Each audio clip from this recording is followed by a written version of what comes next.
What's up guys, this is Mike the Detroit Borg with a look at the new iPad smart case for the iPad 2 and the iPad 3. So this showed up in the Apple Store shortly after the WWDC event. So along with MacBook Pros, MacBook Airs, the MacBook Pro with a Retina display, and the new Apple AirPort Express, we also get a new iPad accessory. So again, this works with iPad 2, iPad 3, retails for $49.99, and does one thing that the smart cover didn't do, which is protect the back of the iPad. So we kind of get a smart cover with a back plate. Now it doesn't connect to the iPad via magnets like the smart cover, but it still has the same functionality. So we still have magnets in the cover which fold up and prop up the iPad and work with the sleep-wake function.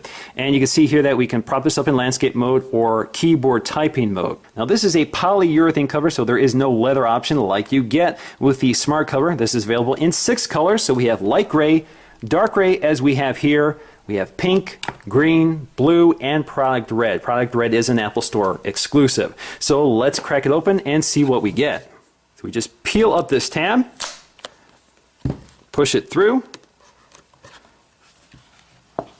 and there is our smart cover. So you can see here on how to install it. Of course, it's pretty straightforward. On the back, you get this nice white Apple logo, and you also have the option to engrave this. There's free engraving if you order this online. So if you don't want to engrave your iPad, you can include this accessory as a gift and engrave it. You know, something like congratulations on your graduation or something like that. So it's kind of a nice option. So inside, we have a little insert here. I can take that out.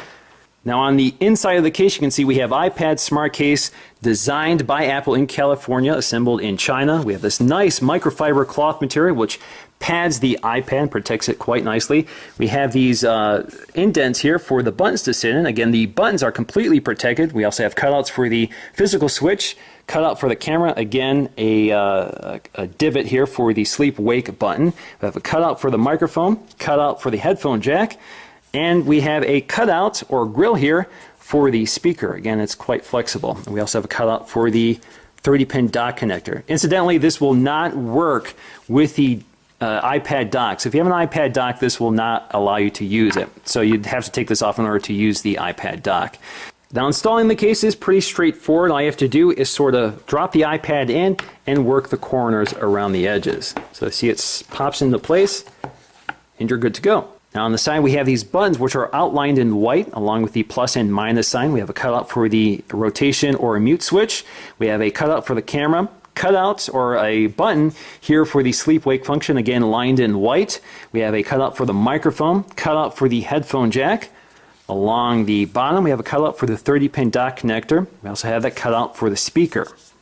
Now taking a look at the edges, you can actually see it's sort of a cut material. Again, this actually resembles the original iPad case. So it looks very similar construction. It's got that same sort of texture, the same sort of polyurethane material. So it may not be great for resisting fingerprints and dirt and smudges and that sort of thing, but time will tell. Another detail here is you can see that the cover sort of underlaps or recesses from the edge of the iPad, which actually kind of makes it difficult to open the cover. But as you can see, the cover works with the auto wake, auto lock functionality. Again, there are magnets in the cover. You can fold it back into that tri-fold position, so you can prop it up for keyboard mode or prop it up for landscape mode. Now just like the smart cover, the front cover will fold back and sort of magnetically adhere to the back of the iPad, although it's not quite strong, so if you let it go, it will let go. Now a detail worth pointing out here is that there is an ample lay-on-table design, so if this sort of flips forward while you're using it in landscape mode, this bezel will protect the glass from being scratched. Also, it's kind of interesting to note that the cover does not cover any part of the bezel of the glass. It just covers the very lip of the bezel. So you can see it looks pretty precise. There's a nice detail here. Now the case is also pretty easy to take off. The best way to do it is sort of push on the corner and pop them off. Now my initial impressions are somewhat mixed, largely because it's kind of hard to open. So you kind of have to use your fingernail to get in there because it really sits flush here along the bezel.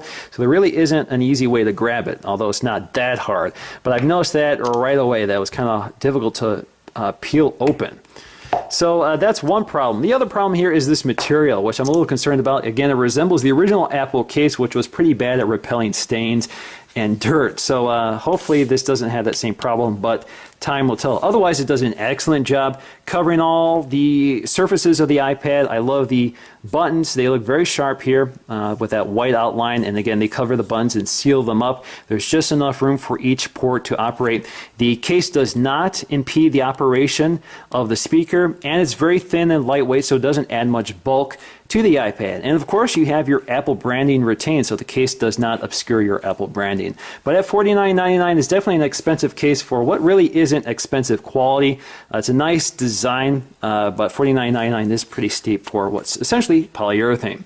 So that's going to do it for me, guys. Thanks for watching, and I'll see you again in the next video.